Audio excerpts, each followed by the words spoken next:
Hi everybody, Jay here, Senior Environmental Educator for the Nature Museum at Grafton.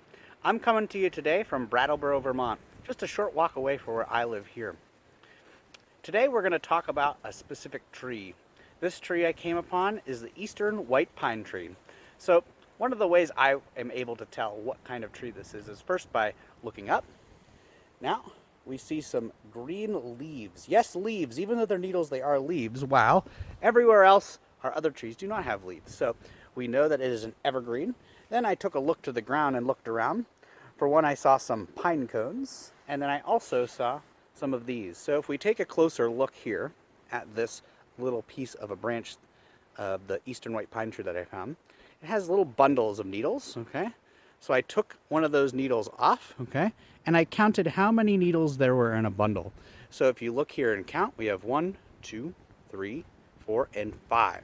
So one way you know that that is a white pine tree, an eastern white pine tree, is by counting those needles because the letters in white, W-H-I-T-E, 5. 5 letters for white, 5 needles.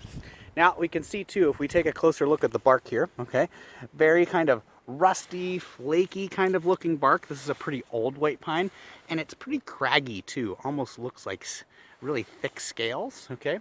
So that's another way to help us identify that.